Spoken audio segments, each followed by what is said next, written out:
The early morning sun filtered through the pine trees as Emily Fletcher tied her boots. Another day, another dollar. That's what she always told herself. As a single mom with 2 kids, she couldn't afford to miss work, even with the flu bug she'd been fighting for 3 days. The national forest where she worked as a park ranger was peaceful this time of year, and she needed the quiet after Jimmy's parent-teacher conference yesterday. Her 9-year-old son was struggling in math, and the teacher suggested a tutor they couldn't afford. Emily grabbed her ranger hat and keys, glancing at the clock, just enough time to drop Lily at daycare before her shift. "Jimmy, breakfast is ready," she called up the stairs. "We're running late again." At 34, Emily had gotten used to the morning rush. 5 years as a single parent had taught her efficiency. Her husband Michael's accident at the construction site had left her with 2 small children and a mountain of debt. The life insurance barely covered the funeral. Now her ranger job and weekend shifts at Joe's Diner kept them afloat, but just barely. "Coming, Mom," Jimmy thundered down the stairs, backpack half-zipped. "Got your homework?" Emily asked, pouring cereal with one hand while packing Lily's lunch with the other. "Think so," he mumbled, shoving toast into his mouth. 20 minutes later, kids dropped off, Emily drove to the ranger station. The October air was crisp, leaves turning brilliant shades of orange and red. This was her favorite season in the woods, when tourists thinned out and nature reclaimed its quiet. "Morning, Fletcher." Her supervisor, Dave, nodded as she clocked in. "North Trail needs checking. Some hikers reported downed trees from last night's storm." "On it," Emily said, grabbing her radio and first aid kit. The routine patrol would take most of the morning. She didn't mind the solitude. Out here, there were no bills waiting on the kitchen counter, no teachers concerned about her son's grades, no reminders of how hard it was keeping everything together. The North Trail wound through the densest part of the forest. Emily stopped to make notes about the storm damage, photographing areas that would need maintenance. The forest was quiet except for chirping birds and the occasional rustle of small animals in the underbrush. 3 hours into her patrol, Emily veered off the main trail to check a creek prone to flooding. The path here was barely visible, used mainly by wildlife and the occasional ranger. She stepped carefully over exposed roots and rocks, making mental notes about erosion concerns. That's when she heard it, so faint she almost missed it. A sound that didn't belong in these woods. Emily stopped, holding her breath to listen. There it was again, a moan? Or maybe the wind playing tricks. She turned slowly, trying to pinpoint the direction. "Hello?" she called. "Park Service." "Is someone there?" Nothing, then a weak cry. "Human, definitely human." Emily unclipped her radio. "Base, this is Fletcher. I might have someone in distress off the North Trail near Copper Creek. Going to investigate." "Copy that, Fletcher." Dave's voice crackled back. "Check in every 15. Backup's an hour out if you need it." Emily followed the sound, pushing through thick bushes. The terrain grew rougher, well off any marked path. Nobody should be out here, especially not someone in distress. The cries grew slightly louder. "Keep making noise," Emily shouted. "I'm coming to help." She broke through a thicket into a small clearing and stopped short. The ground had been disturbed. Freshly dug dirt and broken branches scattered around. And there in the center was a hand sticking out of the soil, a human hand. Moving. "Oh my God," Emily gasped, rushing forward. She dropped to her knees and began clawing at the dirt with her hands. "I've found you," she said, voice steady despite her racing heart. "I'm going to get you out. Can you hear me?" A muffled response came from beneath the soil. Emily dug frantically, uncovering an arm, then a shoulder. The person wasn't buried deep, maybe a foot of loose dirt, but enough to be fatal if left undiscovered. As she cleared soil from what appeared to be a man's face, she saw he was gagged with duct tape. His eyes were wide with fear and desperation. Emily gently removed the tape. "Water," he gasped, voice raspy and weak. Emily unclipped her water bottle, helping him take small sips while continuing to dig him out. He wore torn clothing that, despite being dirty, looked expensive. A dress shirt that might have been white designer pants. A shattered watch worth more than her car hung from his wrist. "Who did this to you?" Emily asked, her ranger training kicking in as she assessed his condition. "Dehydrated, exhausted, but no obvious injuries beyond scrapes and bruises." "Need to get away," the man said, trying to sit up before falling back. "Not safe. You're safe now," Emily assured him, reaching for her radio. Base, I found a man who's been... She hesitated, the reality of the situation hitting her. Who's been buried alive? We need medical and police at my location immediately. Buried alive? Dave's shocked voice came back. Copy that. Emergency services on the way. GPS shows your location. What's his condition? Conscious but weak, Emily reported, checking the man's pulse. Fast but steady. Dehydrated. I'm getting him fully uncovered now. It took another 10 minutes to free his legs. Emily helped him sit up against a tree, keeping him sipping water slowly. Despite his ordeal, she could tell he was someone important. His haircut, the remains of his clothes, even the way he carried himself. This wasn't some hiker who got lost.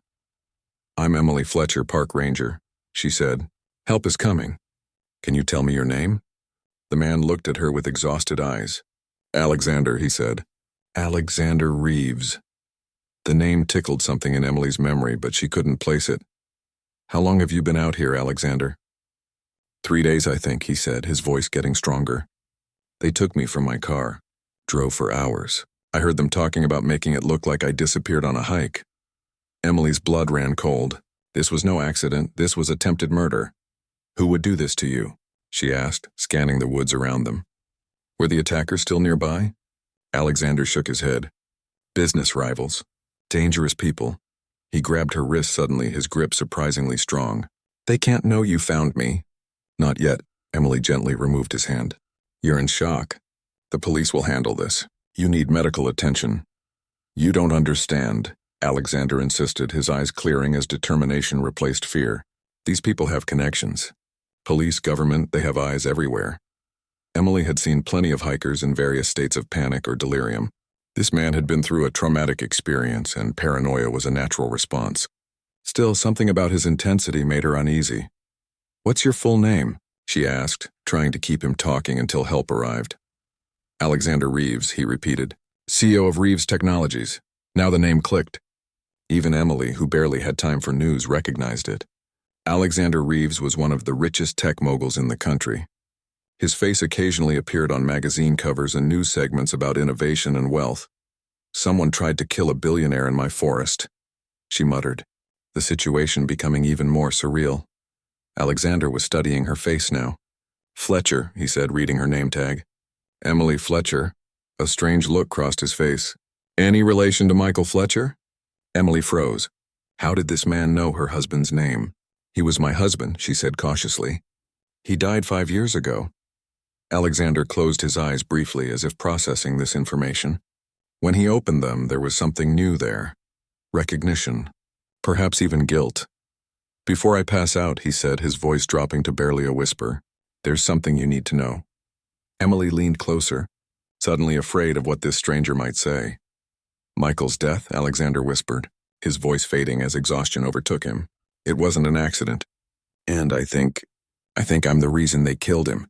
The words hit Emily like a physical blow. She pulled back, staring at the man who had just shattered what little peace she'd made with her husband's death. But Alexander's eyes had closed, consciousness finally slipping away as the sound of approaching sirens echoed through the trees. Emily sat back on her heels, hands trembling. In the distance, emergency responders would be rushing up the trail with stretchers and equipment. Her simple life had just become impossibly complicated. What had Michael, a construction worker, have to do with a tech billionaire? How could this man possibly know anything about her husband's death? And most importantly, was any of it true or just the delirious ramblings of a man who'd spent 3 days buried alive? As the first responders crashed through the underbrush toward them, Emily made a decision. She wouldn't mention Alexander's whispered words. Not yet, not until she knew more. Because if there was even a chance that Michael's death wasn't the accident she'd been told it was, well, that changed everything. The hospital waiting room smelled like disinfectant and old coffee. Emily sat with her hands wrapped around a paper cup, watching the minute hand on the wall clock tick past midnight. Her neighbor Diane had agreed to stay overnight with the kids, but Emily would need to be home before they woke for school. Still, she couldn't leave. Not yet. 3 days had passed since she found Alexander Reeves half buried in her forest. The story had exploded across news channels and social media. Tech billionaire kidnapped and left for dead, screamed the headlines. Police cars now patrolled her quiet street. Just a precaution, they said, but Emily knew better. Whatever Alexander had been involved in, she was now connected to it. And then there were his words about Michael. Words she still hadn't shared with anyone. A doctor in green scrubs pushed through the double doors. "Mrs. Fletcher? Mr. Reeves is asking for you." Emily stood, smoothing her ranger uniform. She hadn't had time to change after her shift ended. "He's still weak," the doctor cautioned as they walked down the corridor, "but stable. Whatever you discuss, please keep it brief." Alexander's private room looked more like a hotel suite than a hospital space. Flowers covered every surface, and two suited men, clearly security, stood outside the door. They nodded at Emily as she entered. Alexander sat propped against pillows, looking surprisingly alert for someone who'd nearly died. His bruises had darkened, but clean-shaven and in a fresh hospital gown, he looked more like his magazine photos. "The forest ranger," he said, his voice stronger than she expected. "You saved my life." Emily stayed near the door. "Just doing my job. Please sit." Alexander gestured to a chair beside his bed. Emily approached cautiously. In the clearing, he'd been just a victim needing help. Here, surrounded by luxury even in a hospital room, the power difference between them felt enormous. "The doctors say I'll make a full recovery," Alexander said. "Thanks to you." "I'm glad," Emily replied stiffly. "The police have been asking me a lot of questions." "I imagine they have." Alexander studied her. "Did you tell them what I said? About your husband?" Emily's hands tightened in her lap. "No, I wasn't sure if it was just delirium. You'd been through a trauma." Alexander nodded slowly. "Thank you for that discretion. It's complicated, and I wasn't thinking clearly." He sighed. "But I wasn't delirious, Emily. I did know Michael." The casual use of her husband's name sent a chill through Emily. "How?" Michael was a construction worker. He built office buildings, not tech empires. 5 years ago, one of my company's new headquarters was being built downtown. The River Tower project. Emily nodded. "Michael worked on that site. That's where he—" She couldn't finish the sentence. "Where he fell 12 stories when a section of scaffolding collapsed," Alexander completed gently. "At least that's what the official report said." Emily stood abruptly. "It was an accident. The investigation confirmed it." "An investigation run by the construction company's insurance firm," Alexander pointed out. "Did that ever strike you as odd?" It had, actually. At the time, grief-stricken with a 7-year-old and a toddler to care for, Emily hadn't had the energy to question the process. The company had paid the minimum death benefit and closed the case within weeks. Why would anyone want to hurt Michael? Emily asked, her throat tight. He was just doing his job. Alexander pressed a button, raising his bed to a more upright position. 2 weeks before the accident, Michael contacted my office. He left messages saying he had information about the River Tower construction, something about substandard materials, falsified safety reports, corporate corruption. Emily sank back into the chair. That doesn't sound like Michael. He didn't get involved in politics or activism. He wasn't an activist, Alexander agreed. He was a father worried about supporting his family. The messages said he wanted compensation for the information. Not a bribe, just enough money to start over somewhere his family would be safe. Emily's mind raced. Michael had been acting strange in the weeks before his death, secretive, working late, taking phone calls in the backyard where she couldn't hear. She'd assumed it was stress about money. They'd been struggling even then. "I never got those messages," Alexander continued. "My assistant at the time, Thomas Gray, intercepted them. Thomas had a side arrangement with the construction company. They were cutting corners using cheaper materials than what my company paid for, and splitting the difference. And Michael found out," Emily whispered. "Exactly. By the time I learned about the messages, Michael was already dead and the investigation closed." Alexander's face hardened. "I fired Thomas immediately and launched an internal investigation, but the construction company denied everything. Without Michael's evidence, I couldn't prove anything." Emily felt dizzy. The simple truth she'd accepted for years, a tragic accident, was unraveling. "Why didn't you come forward?" "Tell the police?" "With what?" "Hearsay about messages I never personally received. The construction company had powerful friends. The materials had passed inspection, their inspector, their certification." Alexander looked genuinely remorseful. "I did try to find you afterward. To make things right somehow, but you'd moved, changed your number. We had to, Emily said bitterly. The insurance barely covered the funeral. I couldn't afford our house on my own.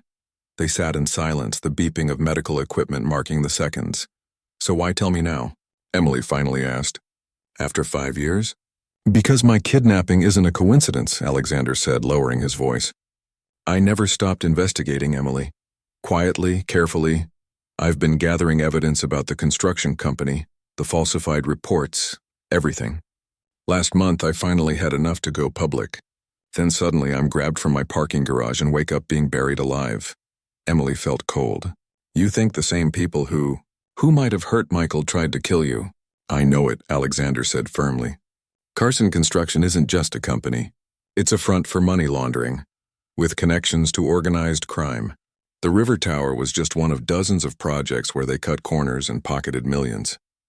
They've bribed inspectors, threatened whistleblowers, and killed my husband.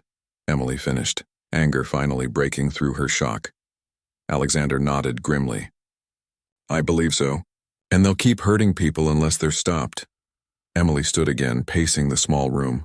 It's too much.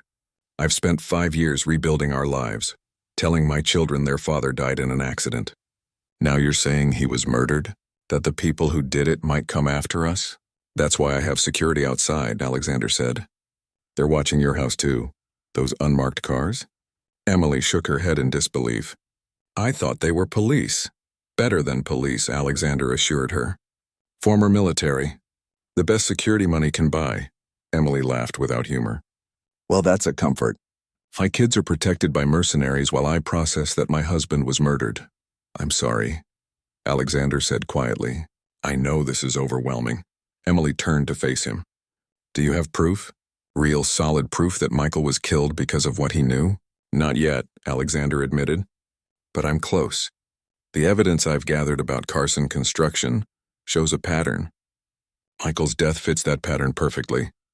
Emily moved to the window, looking out at the city lights. Her simple life as a park ranger and mother seemed very far away now. What happens next? She asked, not turning around. I'll be released tomorrow. My security team is arranging a safe house where I can continue working on this. Alexander paused. I'd like you and your children to come with me. Now Emily did turn incredulous. Leave our home? The kids' school? My job, just like that? Just until it's safe, Alexander insisted. These people tried to kill me, Emily. They know I was found alive. They'll be watching, trying to figure out what I know and who I've told. When they realize who you are, Michael's widow, you could become a target too. Emily thought about Jimmy and Lily sleeping in their beds, innocent and unaware that their world was about to be upended again. I can't just disappear with my kids based on your word, she said finally. I need to see the evidence myself. Understand what Michael really found, what he died for. Alexander nodded slowly. That's fair. My files are at my lake house. The security team is preparing it now. Once I'm discharged, we can go there. I'll show you everything. Emily checked her watch. Almost 2 a.m. She needed to get home before her children woke to find her gone. I need time to think, she said. This isn't just about me. Of course, Alexander agreed. But please be careful. Don't discuss this with anyone, not even the police. We don't know who might be compromised. The paranoia in his voice should have seemed excessive. But after what he'd been through, what Michael might have died for, Emily found herself nodding in agreement. I'll come back tomorrow, she promised. After my shift, as she turned to leave, Alexander called after her. Emily, thank you for finding me. Not everyone would have followed those sounds off trail. Emily paused at the door. I was just doing my job. No, Alexander said softly. You were following your instincts. The same instincts that might help us find justice for Michael. Justice. The word hung in the air between them. For 5 years, Emily had focused on survival, keeping her children fed, housed, loved. Justice had seemed a luxury she couldn't afford. Now, walking through the silent hospital corridors, Emily felt something stir inside her. If what Alexander said was true, if someone had deliberately harmed Michael to silence him, then they had stolen more than her husband. They had stolen her children's father, their financial security, their innocence. As Emily stepped out into the cool night air, the parking lot eerily quiet at this hour, She noticed a black SUV parked across the street. The driver nodded almost imperceptibly, one of Alexander's security people watching over her. Emily got into her old sedan, gripping the steering wheel tightly. The life she had carefully rebuilt was shifting beneath her feet. She had decisions to make, impossible choices between safety and truth, between the past and the future. But one thing was becoming clear. If there was even a chance of learning what really happened to Michael, she had to take it. She owed him that much. She owed her children that much. As she drove home through empty streets, Emily realized Alexander had awakened something she thought long buried. Not just grief or anger, but determination. The forest ranger who followed strange sounds into the wilderness wasn't so different from the widow who might now follow dangerous truths into the shadows. Whatever Michael had discovered had cost him his life. Now it was up to Emily to decide. Was justice worth the risk of everything she had left? The lake house was nothing like Emily expected. She had imagined something grand and showy, a billionaire's playground with marble floors and wall-sized windows. Instead, Alexander's property was tucked away in the woods. A sturdy log cabin expanded tastefully over what must have been decades. It looked lived in, comfortable. "This was my grandfather's fishing cabin," Alexander explained as they pulled up the gravel drive. "I've updated it over the years, but I kept the spirit of the place." Emily nodded, too tired for small talk. The past week had been a blur of decisions and preparations. After seeing Alexander's evidence, financial records, emails, accident reports that didn't match witness statements, she'd made the hardest choice of her life. She had taken a leave of absence from her ranger job, pulled the kids from school, and packed only what would fit in her car. Just for a little while, she had promised Jimmy and Lily, who sat silently in the back seat now, overwhelmed by the changes. Think of it like a vacation. Security personnel patrolled the perimeter of the property, discreetly armed. Emily tried not to think about what that meant, about the danger they might be in. "You have the entire East Wing," Alexander said, carrying Lily's small suitcase despite Emily's protests. 3 bedrooms, your own bathroom and kitchenette. Complete privacy. "Thank you," Emily said mechanically. What was the proper etiquette for accepting refuge from a billionaire who believed your husband was murdered? Emily had no idea. Jimmy, always sensitive to tension, tugged at her sleeve. "Mom, are we hiding?" he asked in a whisper. Emily crouched to his level. "No, honey. We're just helping Mr. Reeves with something important. Remember how I explained he knew Dad?" Jimmy nodded seriously. At 9, he still had clear memories of Michael. Lily, at just 6, barely remembered her father at all. "Are we poor now?" Lily asked, looking around at the rustic luxury of the cabin. "Is that why we're staying with the rich man?" Alexander, overhearing, chuckled. "I'm just a person who got lucky with computers," he told Lily gently. "And your mom is helping me with something very important." "That makes me the lucky one." Lily considered this, then nodded. "Okay, but do you have TV? Jimmy and I watch cartoons on Saturday mornings." "Even better," Alexander smiled. "I have a whole room just for movies, with a popcorn machine." This won over both children immediately, and the tension eased as Alexander showed them to their rooms. The East Wing was larger than Emily's entire house, with windows overlooking the lake and forest beyond. "Get settled in," Alexander said. "My housekeeper left dinner in the oven. We can talk after the kids are asleep." Emily nodded gratefully. She needed time to process everything, to help her children adjust to this strange new situation. Later, after tucking Jimmy and Lily into beds far nicer than their own at home, Emily found Alexander in what he called his study. Unlike the warm, rustic feel of the rest of the house, this room was all business: computers, filing cabinets, a wall of security monitors showing different angles of the property. "The command center," Alexander said, somewhat self-consciously. "After what happened, my security team insisted on upgrades." Emily stood awkwardly in the doorway, suddenly aware she was still wearing her travel clothes, worn jeans and an old flannel shirt. Alexander, despite his ordeal, looked every bit the CEO in casual but clearly expensive clothes. "Please sit," Alexander gestured to a leather chair. "Can I get you anything? Coffee? Something stronger?" Emily shook her head. "Just answers," she said quietly. "You showed me evidence that Carson Construction was cutting corners, falsifying reports. But you never really explained how Michael got involved or why." Her voice caught. "Why they would kill him instead of just firing him." Alexander's expression grew serious. That's the piece I've been struggling with too. He pulled a file from a drawer and placed it on the desk between them. Your husband wasn't in management. He wasn't an engineer. He was a skilled worker, but not someone who would normally have access to financial documents or material specifications. Emily nodded. Exactly. Michael built things. He followed blueprints. He wasn't investigating anything. But he did leave those messages for me, Alexander countered. He did claim to have evidence of wrongdoing. He opened the file, revealing printed emails. These are from Thomas Gray, my former assistant. The ones that mention Michael. Emily leaned forward, reading the exchanges.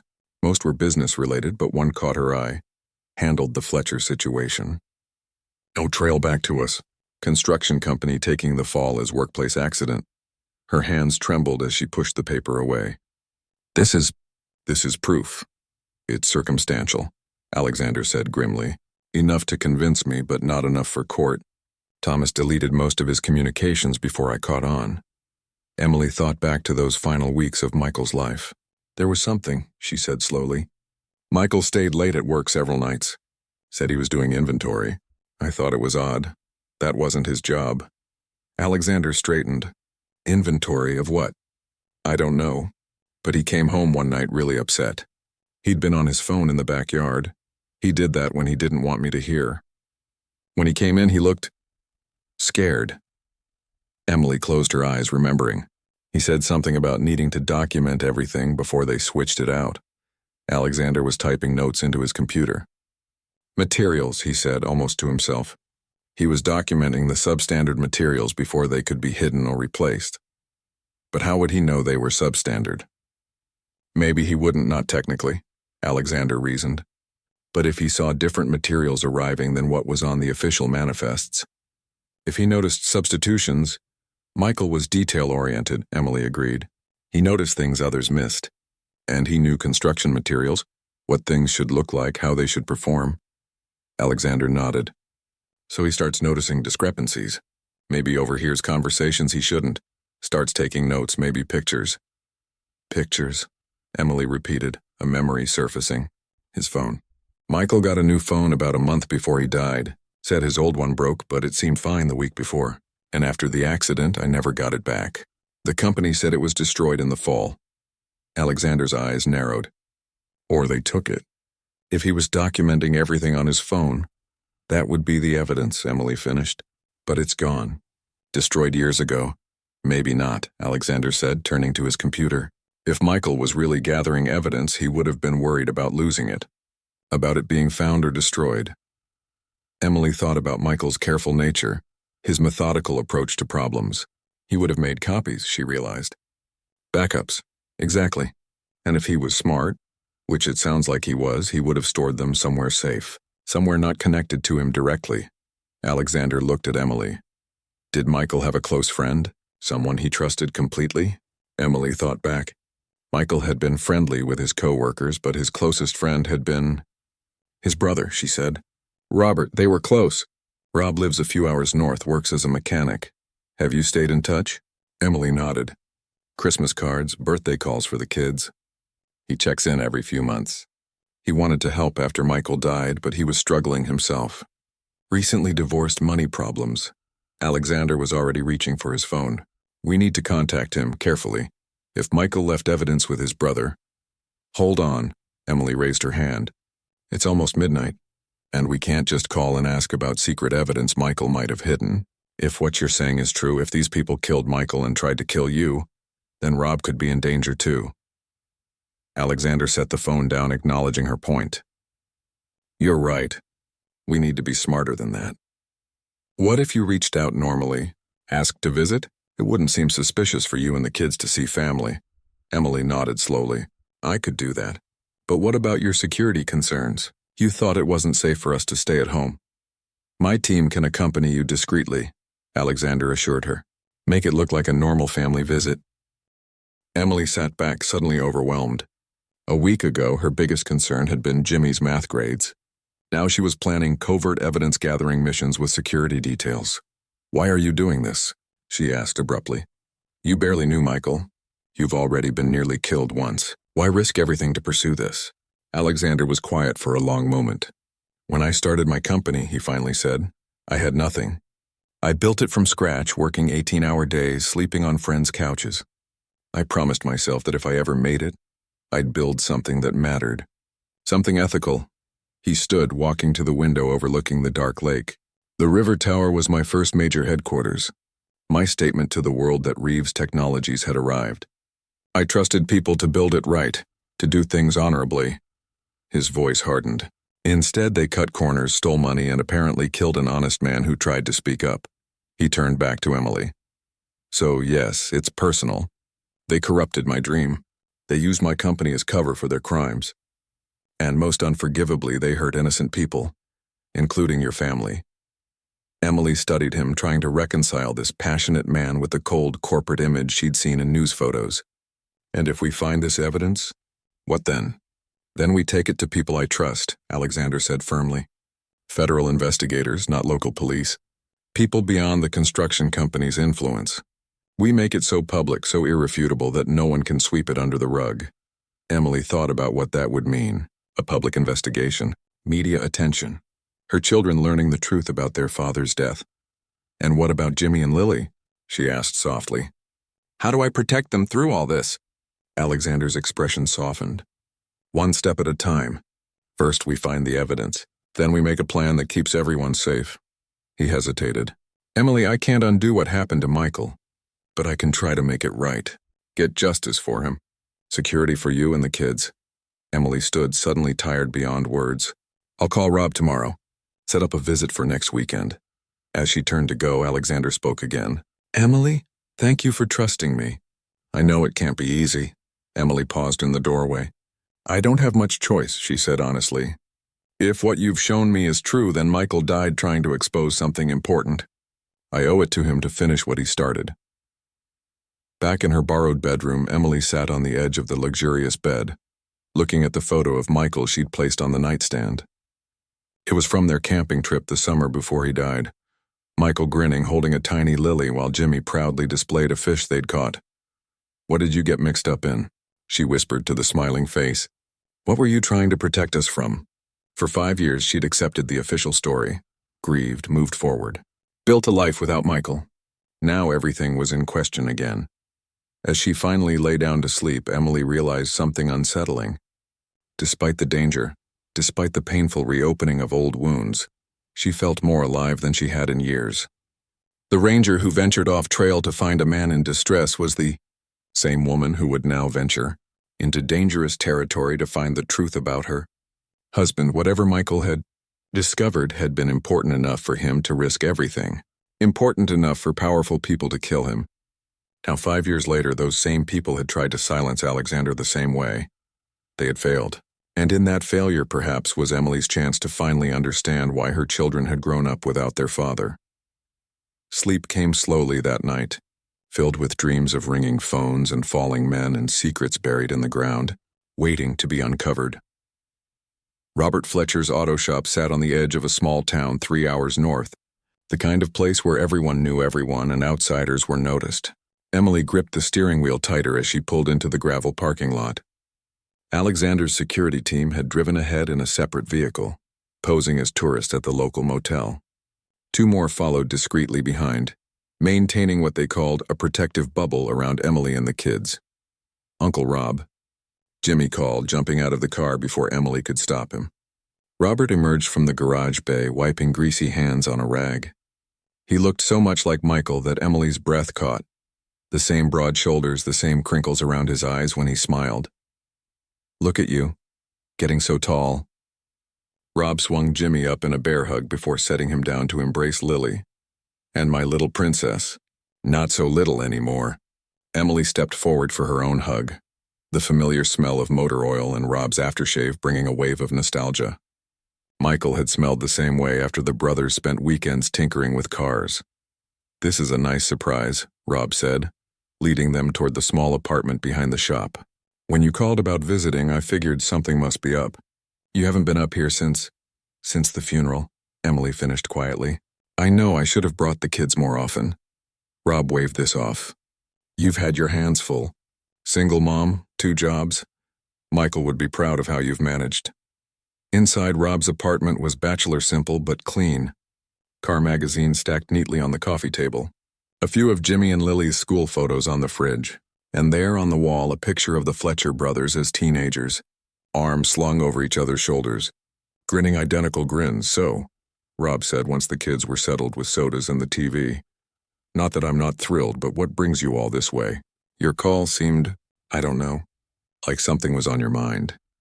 Emily had rehearsed this moment during the entire drive. How much to say? How to ask without putting Rob in danger? I've been thinking about Michael a lot lately, she began carefully. About his accident. Rob's expression grew serious. That's natural. Even after years, grief has a way of sneaking up on you. It's not just grief, Emily said, lowering her voice so the kids wouldn't hear. Rob, did Michael ever talk to you about problems at work? About the construction company doing something wrong? Rob stiffened almost imperceptibly. His eyes flicked to the children, then back to Emily. Let's get some air, he suggested, gesturing toward the back door. Outside was a small patch of yard with a charcoal grill and 2 folding chairs. Rob closed the door behind them. Where is this coming from, Emily? He asked, suddenly looking older, tired. I need to know if Michael told you anything. Emily pressed. Anything about substandard materials, falsified reports? Anything that might have... She couldn't finish. Rob rubbed his face. Who's been talking to you? After all this time, who's dredging this up? You know something, Emily realized, studying his reaction. Rob, please. If there's anything... It's dangerous, Rob cut her off. Whatever you think you know, whatever someone's told you, let it go, Emily. For those kids in there. Let it go. Emily felt a chill despite the warm day. So there was something. Michael wasn't just being paranoid. Rob looked around the yard as if checking for listeners, then leaned closer. 3 weeks before he died, Mikey came to see me. Said he'd discovered something bad at work. People cutting corners, endangering lives. He had proof. What kind of proof? Photos, videos, documents he shouldn't have had access to. He'd copied some of it onto a flash drive. Rob shook his head. He was scared, Said these weren't just local contractors, there was serious money involved. Organized crime, maybe. Emily's heart pounded. What did he do with the evidence? He was trying to reach some big shot connected to the project. Reeves, I think. The tech guy who owned the building. Rob's expression darkened. Week later, he's dead in a workplace accident. Pretty convenient timing, if you ask me. Did you tell the police? The investigators? Rob laughed bitterly. Sure did. They weren't interested. Said I was a grieving brother looking for someone to blame. The detective actually patted my shoulder. Said accidents happen in construction all the time. Emily felt sick. So you've believed all this time that Michael was... murdered? Rob finished. Yeah, but I couldn't prove it. And then I started noticing strange cars on my street. Hang-up calls in the middle of the night. Got the message pretty clear. Did Michael leave anything with you? The flash drive. Rob glanced toward the house, then back at Emily. Not here. Never here. Too obvious. He hesitated. There's an old fishing cabin our dad used to take us to. Michael buried something there. Under the big oak where we used to camp. Said if anything happened to him, I should wait a year, then go get it and take it to the authorities. But you didn't, Emily said, understanding. I went to the cabin, Rob admitted, 6 months after. Just to check. Place had been ransacked. Someone looking for something. I got spooked. Figured they were watching me, too. So I stayed away. Kept my head down. Tried to forget. Emily's mind raced. Could it still be there? Whatever Michael buried? Rob shrugged. Maybe if they didn't find it. The oak was about 50 yards from the cabin, and Michael was always good at hiding things. Remember those birthday presents he'd stash? Nobody could ever find them, Emily remembered. Michael's hiding spots had been legendary. I need to go there, she said decisively. Can you draw me a map? Rob stared at her. Are you crazy? These people killed my brother, Emily. They're not messing around. I know, Emily said, thinking of Alexander's half-buried body. Believe me, I know exactly how serious they are. But things have changed. There are people who can help now. Important people. Rob studied her.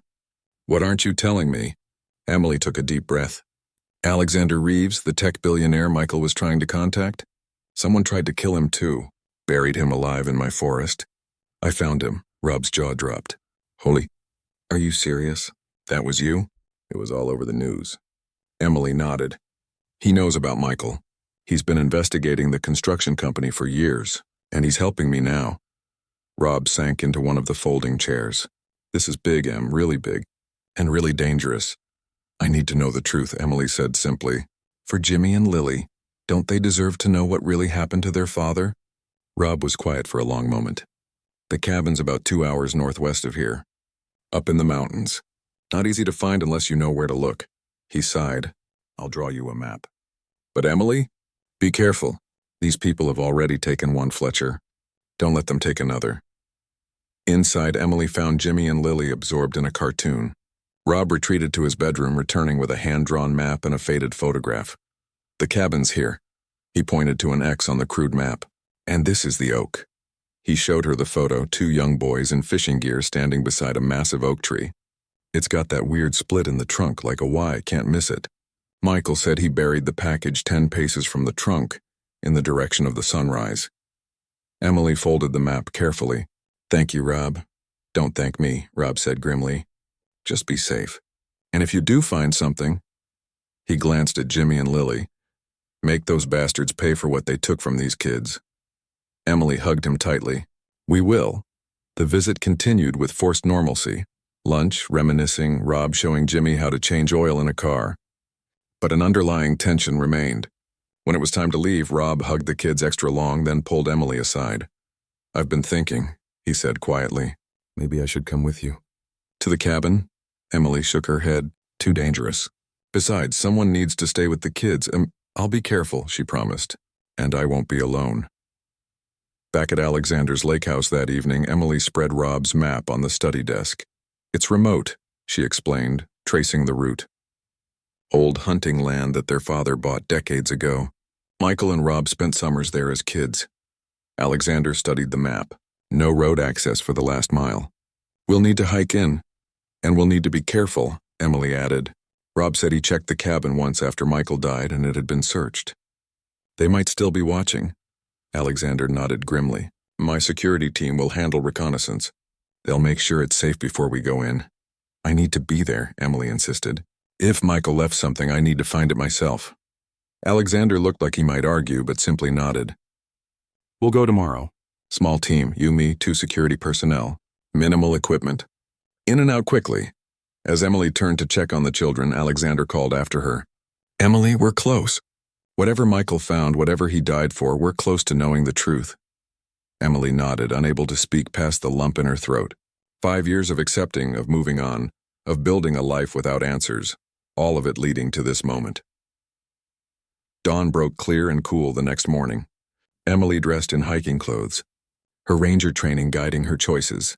Sturdy boots, layered clothing, small backpack with water and essentials.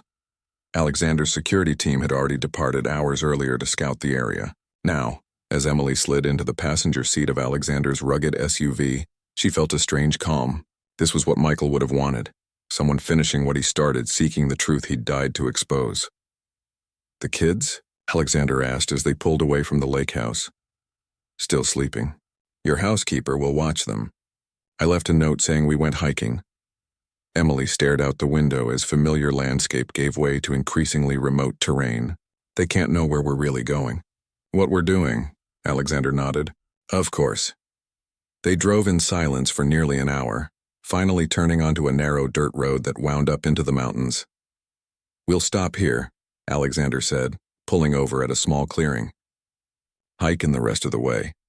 They met the security team, 2 men with military bearing despite their civilian hiking clothes, at the arranged coordinates. One handed Alexander a satellite phone. Cabin is clear, the man reported. No signs of recent activity. We've established a perimeter. Alexander nodded. Good work. Stay alert. We won't be long. The hike took 40 minutes, mostly uphill through dense forest. Emily led the way, Rob's map guiding them along overgrown trails that she suspected had once been clear paths when the Fletcher brothers were boys. Finally, they crested a ridge and the cabin came into view. It was smaller than Emily had imagined, little more than a one-room shack with a sagging porch. Time and weather had not been kind to it. There, Emily pointed to an enormous oak tree standing majestically about 50 yards from the cabin. Even after all these years, it matched the photograph perfectly. with its distinctive Y-shaped split. Alexander motioned for the security men to check the area once more. Only when they signaled all clear did the group approach the ancient tree. 10 paces from the trunk, Emily murmured, in the direction of the sunrise. She oriented herself, looking east, then began counting steps away from the massive oak. The ground here was covered with years of fallen leaves and pine needles. Emily knelt, brushing away the debris. The earth beneath felt undisturbed. "We need to dig," she said, looking up at Alexander. One of the security men produced a collapsible shovel from his pack. Emily took it, feeling that this was something she needed to do herself. The soil was soft, easy to move. 6 inches down, the shovel hit something solid. Emily's heart leaped. Carefully, she cleared away more dirt, revealing a metal box, an old ammunition container, military style, roughly the size of a shoebox.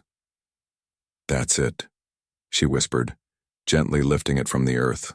It was sealed with duct tape, crusted and brittle with age, but still holding. Alexander knelt beside her. "Do you want to open it here?" Emily shook her head. "Not yet. Let's get back to the car first."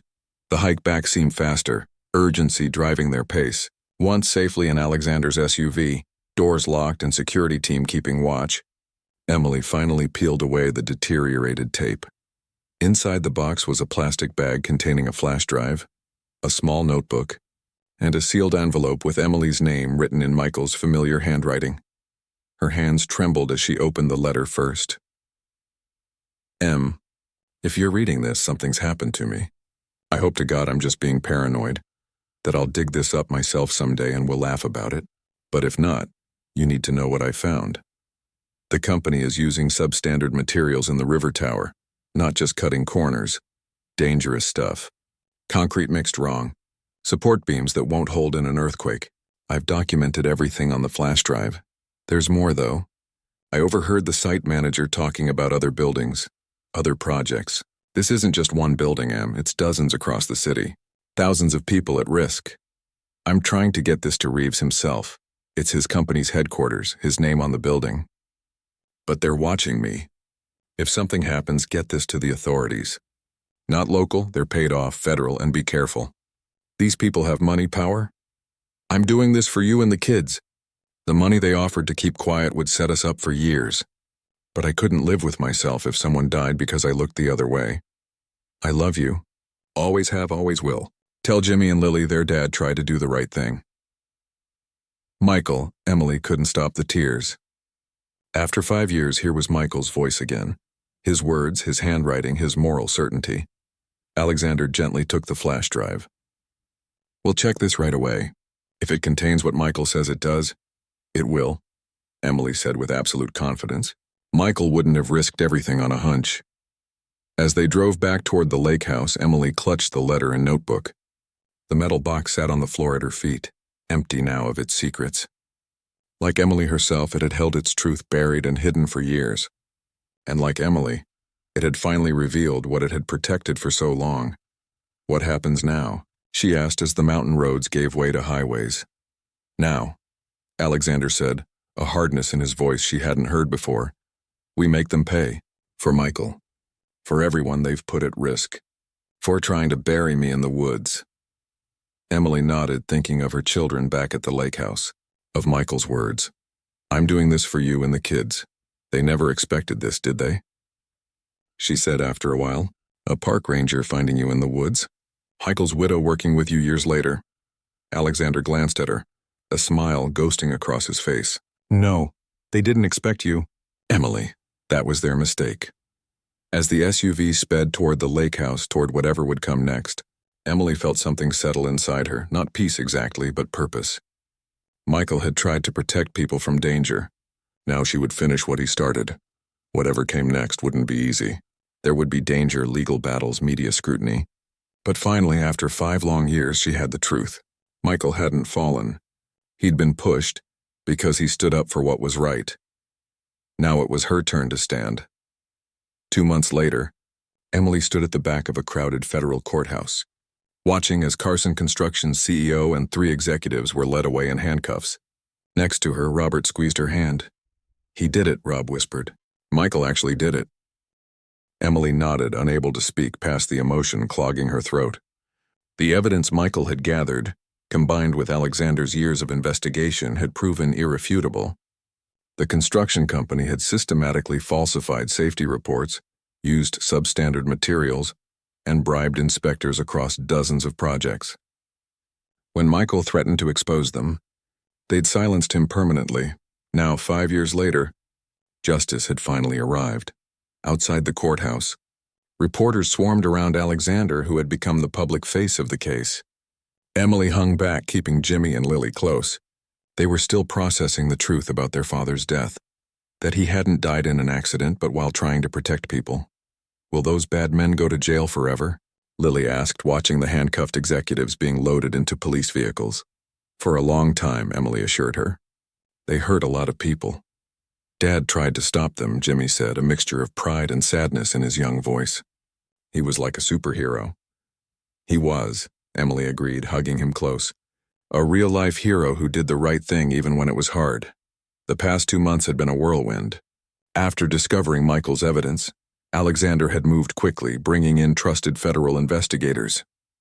The flash drive had contained everything. Photos of substandard materials with date stamps, recordings of conversations discussing the substitutions, copies of falsified inspection documents. Most damning was a video Michael had secretly recorded of Thomas Gray, Alexander's former assistant, meeting with Carson construction executives, discussing how to hide the evidence and handle the Fletcher problem. 3D.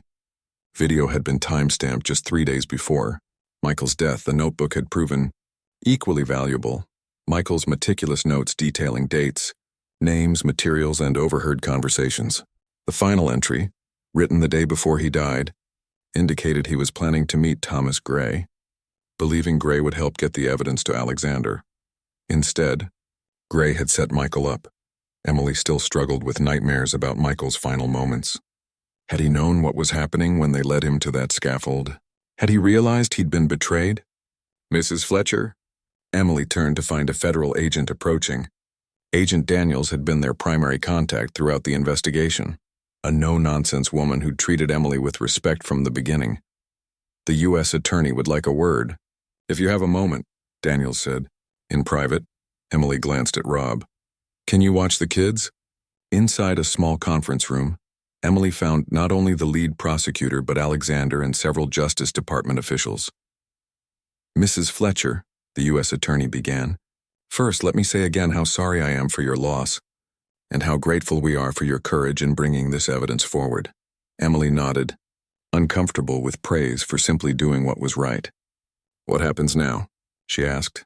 The criminal case is solid, the prosecutor explained. Multiple charges of fraud, criminal negligence, corruption, and of course, he hesitated, glancing at Emily, first-degree murder in your husband's death. And the buildings? Alexander asked. The safety issues? Another official stepped forward. We've initiated emergency inspections of all Carson construction projects from the past decade. 2 office buildings have already been evacuated pending structural reinforcement. We're working through the rest as quickly as possible. How many people? Emily asked quietly. The official understood her question immediately. Based on occupancy estimates, your husband's actions may have saved thousands of lives. These buildings were disasters waiting to happen, especially in an earthquake zone. The words hung in the air. Thousands of lives. Michael had died protecting strangers who would never know his name. There's something else, Alexander said, nodding to the U.S. attorney. The civil case. The prosecutor slid a document across the table. Carson Construction's assets have been frozen, but they've agreed to a settlement for the victims, including you and your children, Mrs. Fletcher. As Michael's widow and considering the circumstances of his death, you're entitled to significant compensation. Emily stared at the number on the page. It was more money than she could comprehend, enough to pay off her modest house many times over, send both children to any college they chose, and never worry about finances again. This won't bring Michael back, the prosecutor said gently, but it acknowledges the wrong done to your family and the courage it took for him to stand up. Emily pushed the paper away, not rejecting it, but unable to focus on money at this moment. What about the others? Thomas Gray? The people who actually... She couldn't say it. Gray turned state's evidence, Agent Daniels explained. His testimony helped build the murder case. He'll serve time, but with a reduced sentence. The men who carried out the actual act are being charged as we speak. They won't see freedom again for decades, if ever. Emily nodded, a weight lifting slightly. Not closure. She wasn't sure such a thing existed, but accountability. Consequences. Thank you, she said simply. As the meeting concluded and officials filed out, Alexander remained behind. How are you holding up? He asked once they were alone. Emily considered the question. I don't know, she answered honestly. Part of me feels relief, vindication. Another part feels like I'm grieving Michael all over again. Alexander nodded. I understand. Well, not fully. I can't claim to know exactly what you're feeling, but I do know what it's like to have your world upended, to question everything you thought you knew. Emily studied him. The arrogant billionaire she'd expected to find had never materialized. Instead, Alexander had proven himself thoughtful, determined, and surprisingly humble. What will you do now? She asked. Go back to running your empire? Alexander smiled slightly. My empire has been doing fine without me these past months. The truth is, this experience has changed me. Being buried alive tends to adjust one's priorities. I can imagine, Emily said, though of course she couldn't really. I'm restructuring my company, Alexander continued, creating a new division focused on building safety, independent inspections. A watchdog group of sorts? He hesitated. I'd like to name it after Michael if you'd allow it. Emily blinked back unexpected tears. He would have liked that. And you? Alexander asked. Will you go back to being a park ranger? Emily hadn't decided yet. Her leave of absence was nearly up. The kids were back in school, a new school with better resources closer to home. The settlement money meant she no longer needed to work multiple jobs just to survive. I think I'll always be a ranger in my heart, she said. I love the forest, the quiet, being the person who helps when someone's in trouble. She smiled faintly. But I'm considering something else too. Oh? The prosecutor mentioned a victims advocacy program they're starting for families affected by corporate negligence. They asked if I'd be interested in helping develop it. Alexander nodded approvingly. You'd be perfect for that. You understand what those families are going through in a way few people can. They walked together out of the conference room, back toward the courthouse lobby where Rob waited with the children. There's something I've been meaning to ask you, Emily said as they walked. That day in the forest when I found you, you recognized my name right away. You knew who I was. Alexander nodded slowly. Not immediately. I was delirious, dehydrated. But when you said your name, something clicked. I'd seen it so many times in my investigation. Fletcher. Michael Fletcher's widow. The ranger who found me in those woods couldn't possibly be the same person. Except you were. Do you believe in fate? Emily asked, surprising herself with the question. Alexander considered it. I believe in people making choices, good and bad, that set events in motion. Michael chose to stand up for what was right. The construction company chose to silence him. I chose to investigate. You chose to follow strange sounds off your usual trail. He shrugged. If that's fate, then yes, I believe in it. They reached the lobby where Jimmy was excitedly describing the courthouse to Rob while Lily clung to her uncle's hand. What happens now? Emily asked, echoing the question she'd asked Alexander in the car after finding Michael's hidden evidence. Now, Alexander said, watching the children, we build something better.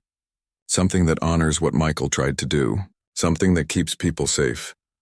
Emily nodded, feeling a strange sense of peace settling over her. For 5 years, she'd believed Michael died in a senseless accident. Now she knew the truth. His death had meaning, purpose. He'd died trying to protect others. Mom, Jimmy called, spotting her. Can we get ice cream to celebrate the bad guys going to jail? Emily laughed, the sound surprising her. Yes, I think that's a pro. Pry it. As they left the courthouse, reporters approached, shouting questions. Most were directed at Alexander, but a few recognized Emily from earlier press conferences. Mrs. Fletcher, how does it feel to see justice for your husband after all these years? Emily paused, considering. The cameras waited, hungry for emotional sound bites about closure and healing.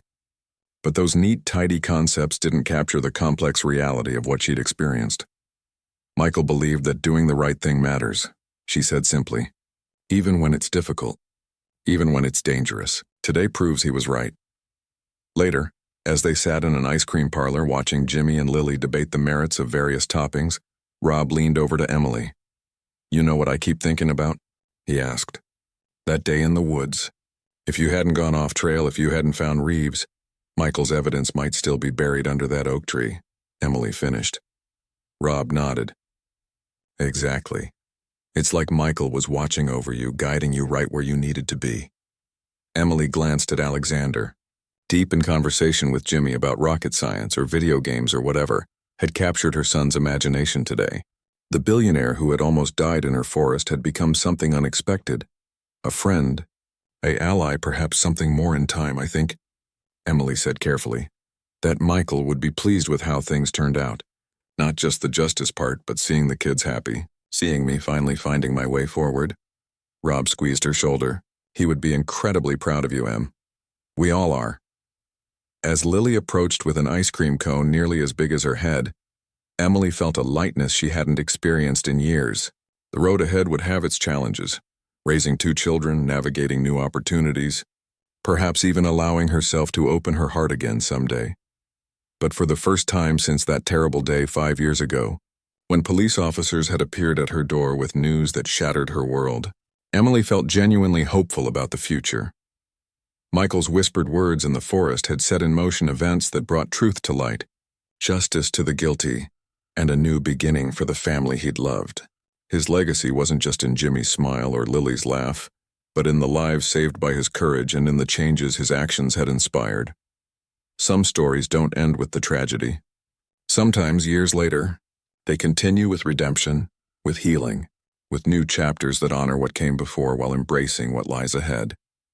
As Emily watched her children laugh, surrounded by people who cared about them, she knew their story, hers and Michael's, wasn't finished. It was still being written, one day at a time, in the choices they made and the lives they touched. And in that ongoing story, Michael would always be the hero who set everything in motion with one brave choice in the face of wrongdoing. A choice that had finally, after 5 long years, brought them all to exactly where they needed to be.